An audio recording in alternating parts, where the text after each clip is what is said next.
جارێکی تر بەردەم پەروەردەی ڕۆژاوە بووەوە شوێنی کۆبوونەوەی مامۆسایان کە بۆ داواکردنی مافی خۆیان دروشمیان دەوتەوە. دروشمی ئەم جارەیان جیاواز بوو، ئەویش گۆڕینی ئاڕاستی داواکاریەکانیان بوو لە حکومەتی هەرێمی کوردستانەوە بۆ حکومەتی ناوەند و بە دیاریکراویش داوایان لە حەیدەر عەبادی سەرۆک وەزیرانی عێراق کرد موچەی مامۆسایان بە زوویی دابین بکات. ئەمڕۆ شعارەتەکان هەمووی عەرەبی و داواکاریشمان ڕاستەوخۆ داواکارەکەمان لە عێراقا نەک لە هەرێمی کوردستان. ئێمە ئەمەلمان ئەوەیە، ئەمەلێکی کەممان هەیە، ئەوش عەبادیە ئینشاءڵڵا بە قسەی ملەتە ئاکات. هیوادارین بە زووترین کات موچەی فەرمانبەران موچەی موچەخۆران بنێرێت بۆی کەیتر بەسێتر ملەت ئیسراحەت کات تەواوێتر عێراق بووین بەڕاستی. شەقامی سالم بووە ڕێگای ڕۆشنی مامۆسایان بۆ بەردەم نووسینگەی سلەیمانی پەرلەمانی عێراق تا داواکاریەکانیان لە ڕێگەی ئەندامانی ئەنجومەی نوێنەرانەوە بگاتە دەست حەیدەر عەبادی.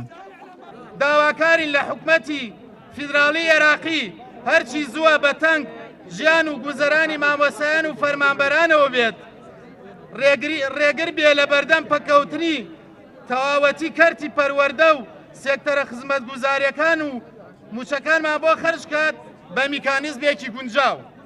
دووەم، داواکاری ژیان و ماف و موچەی فەرمانبەران نەکرێتە گەمەیەکی سیاسی نێوان بەغدا و هەرێم و بە سیاسیکردنی ژیانی خەڵک هەڵەیەکی کوشندەی قبوڵ نەکراوە.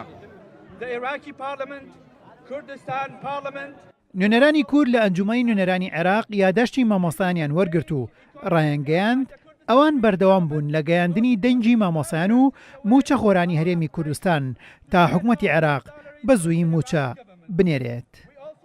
سەرۆکوەزیران ئێمە لە دوا کۆبوونەوەمان لەگەڵیان زۆر بە سەراحەت و بە ئامادەبوونی سەرۆک فراکسیۆنە کوردیەکان تاکیدی لێکردینەوە کە ئەگەر راپۆرتی لیژنەی تەدقیق کە ئێستا لە هەرێمی کوردستان ئیشەکەن و ئیشەکانیان تا ئێستا زۆر بەباشی ڕۆیشتووە، هیچ کێشەیەکی تێدا نییە، ئەو راپۆرتە گەشتە دەستی وعدی ئەوەی بە ئێمەدا کە موچەیەک تا دوو موچە بۆ فەرمانبەرانی بە تایبەتی یاخود منتەسبینی پەروەردە و تەندروستی هەرێمی کوردستان سەرف بکە.